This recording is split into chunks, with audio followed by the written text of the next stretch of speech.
બરાબર 7,00,000 બીજા 10 દિવસમાં બીજા બાકીના 8,00,000 બરાબર બરાબર એટલે અઢી વર્ષથી અમને ગોળ ફેરી અને ખોટું થઈ રહ્યું છે આમ તો બરાબર એટલે હવે પૈસા આપી દેવાનું થાય છે. હા એટલે જો સાંભળો આમાં કેવું છે દર્શનભાઈ ઓલરેડી કીધું છે બરાબર એ સોમવારે કરી આપવાના છે તે કરી આપશે ને આજે જો તમારો કોઈ પણ ઇશ્યુ આટલો બધો ટાઈમ ના હોવો જોઈએ.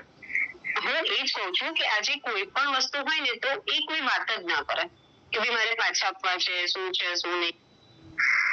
તમારી બધી વાત સાચી. પૈસા આપણે સોમવારે આપણે તો જેને આપે એને જ વાત કરવાની હોય ને.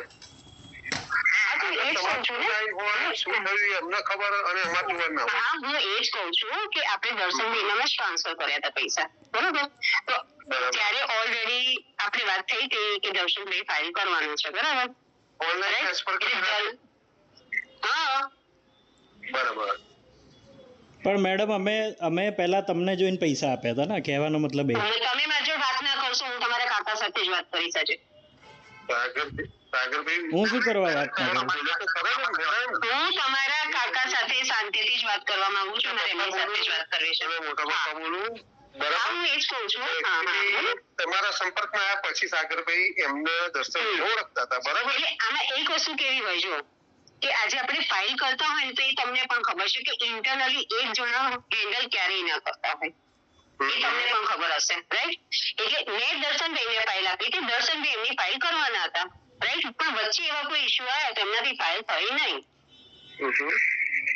એટલે દર્શનભાઈ એવું કીધું કે પાછા આપી દેવા જોઈએ. હા તો એ સાંભળો આપણે એ તો ના પાડવાની છે જ આવતી જ નથી કે એમના છે ને એમને આપવાના જ છે ને આપણે તેનું કોઈનું ખોટું કરવાનું નથી.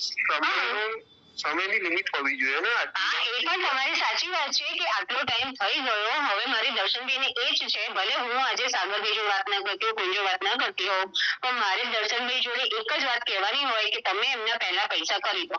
મારાથી આજે કોઈના પૈસા આવ્યા હોય તો મારે કોઈના પૈસા એવી રીતે જવા જ નહીં દેવાનું કે કાલ સવાર એ માણસ મને એવા શબ્દો બોલે ને કે જે મારી સહન જ ના થાય. ના તો સહન કરવા પડે કે કોકના પૈસા લીધા હોય ને અને કંટાળે તમે એ જ કહું છું. હા એટલે તમે એ જ કહું છું કેવી રીતે લાવ્યો હોય એમનું મન જાણતું હોય. હું તમને એ જ કહું છું કે આજે બધાની સિચ્યુએશન સરખી ના હોય. કેવી રીતે પૈસા આપ્યા હોય સાગરભાઈ ના ઘરમાં જ ના પડ્યા હોય કોઈ સગા કોઈ પણ મદદ બી કરી હોય આપ્યા હોય પૈસા બરાબર. એટલે મને આજે હું એ જ કહું છું તમને કે એમના પૈસા ભલે એમને આપ્યા છે પણ એમના પૈસા એમને રિટર્ન કરવાના જ છે. હા કરવાના પણ એનો સમય આપવો તો હવે મારે તો સોમવારે 11 વાગે પૈસા નાખવાના કીધા છે એમને બરાબર. સોમવારે 11 વાગે ના 12 વાગે મારામાં તમારે 7,00,000 આવશે એટલે અમને ખબર પડશે કે પૈસા આપશે. હા બરાબર છે એ તો ખબર પડવાની છે તમને આવી જશે તો. અને સોમવારે પૈસા નહીં આવે પછી મારે શું કરવું છે મને ખબર છે. બરાબર છે. કે હું કોણ છું એ તો હજુ કોઈને ખબર જ નથી. હા એ તો હવે ના જ્યાં સુધી હોઈએ ત્યાં સુધી ના જ ખબર હોય ને તો. બાકી પૈસો મને અલગમાં હાથ નાખીને કાઢતા ફાવે છે એટલું યાદ મને એટલી ખબર પડે. અને મેં દર્શનભાઈ ચોખ્ખું જ કીધું કે દર્શનભાઈ તમે પૈસા આપી દો તો તમારા માટે ખૂબ જ સારું છે. ખૂબ સારું છે ખૂબ સારું છે. એમને આપવાના જ છે બરાબર. મેં તમને શું કીધું કે આજે હું સાગરભાઈ ના પૈસા કઢાવવા માટે એમને કહું છું કે તમે એમના પૈસા પહેલા કરી દો એટલે હું છૂટી થઈ જાઉં તમે છૂટા થઈ જાય. તો ચલો 10-15 હજાર ભૂલી જવાય 50,000 ભૂલી જવાય પણ 15 લાખ રૂપિયા થતો. હા એટલે ના જ બોલે 5,000 સગો ભાઈ બી નથી હાલતો. મેં તમને શું કીધું અને આજે આપણે કામ કરવા જતા હતા ને ફાઇલ કરવા જતા હતા જે કામ ના થયું હોય તો પૈસા પાછા લઈ આપી દેવા પડે. સાંભળો મેં તમને શું કીધું કે એ કામ નથી કર્યું એટલે એમના પૈસા. હા તો ઇતર લોકો સમય હોવો જોઈએ 2.5 વર્ષ સુધી પૈસા પાછા ના આવે તો અરે મેં સાગર ને કીધું સાગર તું શું કરતા સુધી કે 2.5 વર્ષ થઈ જાય તું કેતો કેમ નથી મેં કીધું મને આટલું બધું કોઈ હોતું હશે મેં કીધું હોય 6 મહિના હોય વર્ષ હોય 2.5 વર્ષ થઈ ગયા ખબર પડે છે તને મેં કીધું. એટલે તમારે મંડે એમનું શું કરવાનું છે પૈસાનું ફાઇનલી કહી દો એમને એટલે એમની પછી ખબર પડે આગળ શું. મેં એમને મંડે નો ટાઈમ આપ્યો છે 12 વાગ્યાનો 11 વાગે તમને ટાઈમ આપ્યો બરાબર. હવે પાસપોર્ટમાં તમે મને હમણાં એવું કીધું હતું કાલે કે દિલ્હી પાસપોર્ટ છે બરાબર દર્શનભાઈ? દર્શનભાઈ તમને હું કહું છું કે તમે મને કાલે કીધું કે દિલ્હીથી મારો માણસ આવે છે. આજે તમે એમ કહો છો કે મારા ઘરે મારા મિસિસ ના ત્યાં વેજલપુર પડ્યો છે. દર્શનભાઈ આવું બધું તમે જે નિશાળમાં ભણતા હતા ને સાંભળો આ પાસપોર્ટ સાંભળો એમાં કેવું થયું સાંભળો મારી વાત સાંભળો જ્યારે પાસપોર્ટ રિટર્ન કરવાના હતા ને ત્યારે મને જ્યાં સુધી ખબર છે ને ત્યાં સુધી મેં સાગરભાઈને પણ પૂછ્યું હતું કે તમે 3 પાસપોર્ટ લઈ લીધા છે તો એમને મને શું કીધું હતું કે હા લઈ લીધા છે. ના બેન મેં એવું કીધું જ નથી. હું કઈ ગાંડો થોડી છું. નહીં અત્યારે નહીં સાંભળો મારી વાત સાંભળો એ વખતે પણ ના એવી કોઈ વાત નથી. દર્શનભાઈને બી ખબર છે. મેં એમ કીધું હતું કે મમ્મીનો પાસપોર્ટ બાકી છે. ડોક્યુમેન્ટ્સ તો સેફ આવવા જોઈએ ને. મેં તમને મેં સાંભળો હા બોલો દર્શન શું બોલ તમે કેવું છે પાસપોર્ટ છે ને પાસપોર્ટ હા બોલો ખોવાયો ને આપણે કહીએ કે ખોવાઈ ગયો પાસપોર્ટ.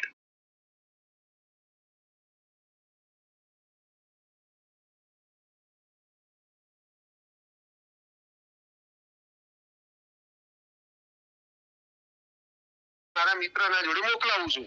એટલે મારે દર્શનભાઈ વસ્તુ તમને તો જૂઠું બોલતા નથી આવડતું.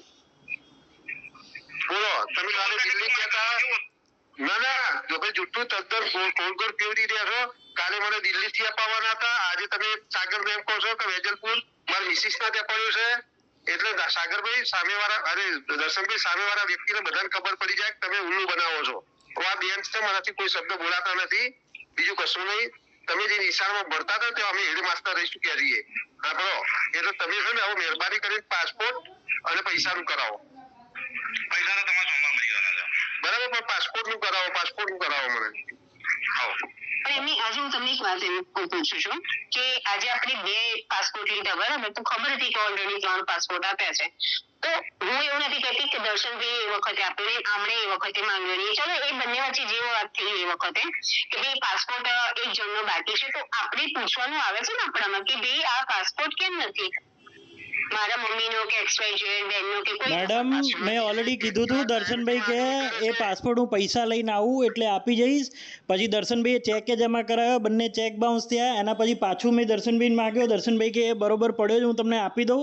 પણ પછી આ પૈસા જમા કરાવવાના વાયદામાં દર્શનભાઈએ કંઈ પાસપોર્ટ આપ્યો નહીં ને આપણે રહી ગયો. દર્શનભાઈ તમારે એવિડન્સ સાંભળો એમના જ્યારે એજ્યુકેશનના ડોક્યુમેન્ટ્સ આવે ને ત્યારે પણ એ વખતે એમને કીધું કે તમે એકવાર ચેક કરી લેજો તમારા ડોક્યુમેન્ટ્સ. પછી પાસપોર્ટનું આવ્યું ત્યારે પણ મેં કીધું હતું. પાસપોર્ટ તો મેં ઓલરેડી કીધું હતું 2 પાસપોર્ટ આવ્યા છે ને એક નથી આવ્યો. હા તો સાંભળો જો એ વખતે મેં વચ્ચે પણ પૂછ્યું હતું તો ત્યારે શું કીધું હતું કે હા થઈ જશે આવી જશે બરાબર. કારણ કે એ વખતે મને કીધું હતું કે એક પાસપોર્ટ બાકી છે. હમણાં મને 4-5 મહિના 5 હા કેમ કે 2-3 દિવસમાં દર્શનભાઈ ચેક ભરાવા આવવાના હતા એટલે એમને એવું કીધું હતું કે ભાઈ ચેક ભરાવા હું આવું છું ને તો હું લેતો આવીશ. આ વસ્તુ મને એ વખતે કહેવી જોઈએ ને. પણ તમે ક્યાં ફોન જ ઉપાડો છો મેડમ? તમને મમ્મીએ કેટલા ફોન કર્યા? તમે મારો ફોન ના ઉપાડો, મારા મમ્મીનો ફોન તો ઉપાડો ને. મારી વાત સાંભળો હું હવે આ કાકા જોડે જ વાત કરીશ બરાબર. હા એ બરોબર છે પણ તમે મારી મમ્મીનો ફોન ના ઉપાડો, મારો ના ઉપાડો કઈ નહીં. વાત કરો પણ કોઈ જોડે વાત કરો તો તમને શું કરું વાત કરીએ ફોન ના ઉપાડો શું કરે. કાકા મારી તમને વાત કેવી છે કે આજે તમે ઇન્ટરનલી બધું ફાઇનલ કરી લો એ વસ્તુની મને ખબર ના હોય તો એ વસ્તુ હેલ્પ કઈ રીતે કરી શકો મને તમે ખાલી એવું કઈ ફાઇનલ થયું જ નથી. દર્શનભાઈ સામે જ છે, એમને પૂછી લો. તમે સાગરભાઈ તમે થોડી વાર સાઈડમાં રહો. શું કરવા સાઈડમાં રહું બેન? તું ફાઇનલાઇઝ કરું કેમ કેશ મેં તમને આપે છે, મારા પાસે કેમેરામાં પ્રૂફ પડ્યો છે એટલે તમે મને ના કહેશો. હું આજે શાંતિથી જ વાત કરી છે તો હું શાંતિથી જ કરું છું વાત. હું શાંતિથી જ વાત કરું છું. મારે કઈ ઝઘડો નથી કરવો. કે મને એ કાકા સાથે વાત કરવા દો. તમે શાંતિ રાખો. શું કહે છે હું સાંભળ્યું તો ખરો. હા હું તમને એ જ કહેવા માંગુ છું કે આજે ગમે તેવું હોય તમે ઇન્ટરનલી ફાઇનલ હવે આજે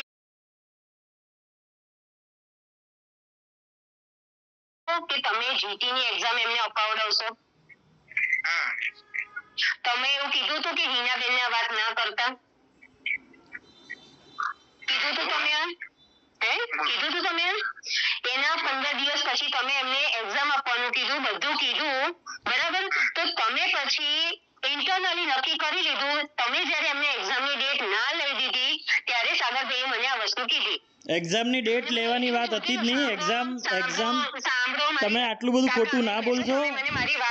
મારા પાસે મેસેજમાં અને કોલમાં બી પ્રૂફ પડ્યા છે બેન. અરે પણ મને મારી વાત તો કરવા દો, મને મારી વાત તો પૂરી Okay, કરવા દો. okay. વચ્ચે શું કામ મને બોલો છો? ભાઈ હવે આપણી વાત આપણી ટોપિક કયો છે? એક પાસપોર્ટ અને એક પૈસાની ટોપિક છે, બરાબર? એ topic પણ પર વાત દર્શનભાઈ નહીં કરીએ. સાંભળો, દર્શનભાઈ સાંભળો, આજે જો વાત ખુલી છે ને તે વસ્તુ મારે કરવી જ છે. કારણ કે આજે હું બ્લેમમાં આવું છું કે એ એવું કહેવા બેન માંગે છે કે પૈસા લઈ ગયા હોય તો બ્લેમમાં ઓબ્વિયસલી આવો તમે. પણ તો હું તમને એ જ કહું છું કે કેમ કે હું દર્શનભાઈને નતો ઓળખતો. મારા પાસે મેસેજ પડ્યા છે. તમે શું કીધું નહીં, હતું? સાંભળો, એનો મારે ક્લેરિફિકેશન આ કાકાને આપવું પડે. હા, એ બરોબર છે. તમે clarification આપો. અને અત્યાર સુધી તમે સાચવી લો કાકા. 3 પાસપોર્ટ આપણે કામ આપ્યું, 2 પાસપોર્ટ કે 3 પાસપોર્ટ, 2 આવી ગયા છે અને એક બાકી છે અને પૈસા બાકી હું છે. તમને એ જ કહેવા માંગુ છું કે આજે એમને મને બધી જ વાત છેલ્લે મને દિવાળી ઉપર તમે શું કીધું હતું બેન કે દર્શનભાઈ પૈસા નહીં આપે, હું આપીશ. દર્શનભાઈ નહીં આપે તો મારા પાસે મેસેજ પડ્યા છે. સાગર તું શાંત રહે. કીધું તું નહીં, હું પ્રેમથી જ વાત કરું છું. જવાબદારી અરે યાર, અમને છે ને તમે સમજાવો થોડું કે એમને છે ને બહુ પેલું એ કરશે ને. જો કાકા, આજે મારે એમના પૈસા કઢાવવાના છે ને એટલે જ હું આ બધું કરું છું, બરાબર? મેં દર્શનભાઈને કીધું હતું કે એમના પૈસા તમે આપી દો, મારે કોઈની હારે નહીં લેવી ભાઈ. કારણ કે મારે મારી સાથે બધું કરાવવાનું છે, બરાબર? અને એ જો સાંભળો, એમણે જ્યાંથી લીધા હોય જે કર્યું એ, પણ મારે એમના પૈસા દર્શનભાઈ જોતી લેવડાવવાના. વાત પૂરી થઈ ગઈ. હા, તો મને 11 વાગે પરમ દિવસે પૈસા આપો એવું હા, તમે બસ. દર્શનભાઈને કહો, જેથી હા, તમે કરી કીધું તો ખરી તમને. છે તો મેં એ જ પછી કીધું બધું આગળ દર્શન. વધશે તો તમારું તમે બી અંદર આવી શકશો. પછી એના કરતા દર્શનભાઈને એટલું કહો મેં તમને એ જ કીધું કે પહેલા જ આપણી જયારે વાત ચાલુ થઈ ને ત્યારે જ મેં કીધું કે દર્શનભાઈને જ આપવાના છે, કે એમને જ ફાઇનલ કરવાનું છે. હા, તમે જો સાગરભાઈ અને એમની મમ્મીએ પૈસા તમને આપ્યા, તમે દર્શનભાઈને આપ્યા. હા, તો હું તમને એ જ કહું છું ને, હું તમને એ જ કહેવા માંગુ છું ને.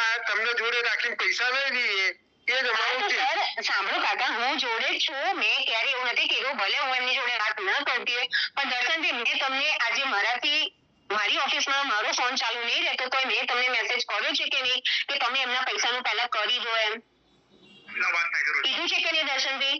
મેસેજમાં પણ એમને કહું છું, મારી જોડે ટાઈમ નહીં હોતો ને તો પણ કે મારો ફોન ઓફિસમાં મુકાઈ દેશે ને તો પણ મેં દર્શનભાઈને કીધું છે કે ભાઈ એમના પૈસાનું પહેલા કરી દો, એટલે મારા માથેથી એક ટેન્શન ઓછું થાય. કારણ કે મારા ઘરે છે ને કોઈ માંગવા વાળું નહીં આવતું. 1 રૂપિયો આજે હું મારું ઘર જાતે ચલાવું છું ને તોય. તમારી વાત મારા સાચી. એક ભૂલ સાંભળો, મારી એક ભૂલ થઈ ગઈ ને એ જ મને નડે છે અત્યારે. એ મારે વસ્તુ કરવાની જરૂર પણ નથી. ભૂલની અંદર આ પરિવાર આખો હું પીસાય તમે એ જ છે. કહું છું. જો સાંભળો, એ પીસાય છે, એમની રીતે રાઈટ છે. આજે મેં કામ લીધું હતું, દર્શનભાઈને આપ્યું હતું, તો હું પણ વચ્ચે પીસાઉં છું કે હું દર્શનભાઈને કહું છું કે આજે સાગરભાઈના મગજમાં એવું હોય કે ભાઈ ના, મેં એમને કામ આપ્યું, એમણે મારું કામ ના કર્યું, પૈસા રિટર્ન નહીં આવતા. આ વસ્તુ તો કોઈ પણ વિચારે, હું તો હું વિચારું. એક આ કબૂતરબાજી થઈ હા. ગઈ છે, એવું થઈ ગયા. બરાબર? એટલે જ આજે દર્શનભાઈને હું એટલે જ કહું છું કે ભાઈ તમે એમના પૈસા પહેલા પાછા આપી દો. હજુ સુધી ગમે આગળ તેમ વધ્યા કરીને. નથી. એક તો કહું છું હું દર્શનભાઈને કે હજુ અમે આગળ વધ્યા નથી. તમારા માટે બેટર છે કે પૈસા આપી દો, સારું છે. કારણ કે હું પડ્યો છું ને એટલે હજુ ખબર નથી.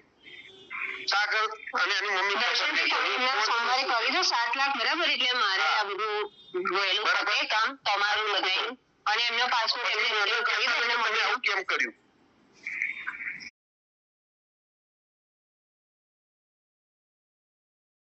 બરાબર દર્શનભાઈ? હા, સોમવાર ફાઇનલ છે ને પૈસાનો? સોમવારે 11 વાગે કહે છે. સાંભળો, તમારા 11 ને મારા 12. ઓકે સાહેબ. બરાબર? હા. Okay, done. પછી મને કહેવા કરી મારે ફોન પણ તમારી પર નહીં આવે. પછી મારે શું કરવું છે હું કરીશ. હો? નો પ્રોબ્લેમ. હા. અને પેલો પાસપોર્ટ દર્શનભાઈ પહોંચાડો તમે આજ મને. હા, વાત નહીં. હા, ચલો, હા.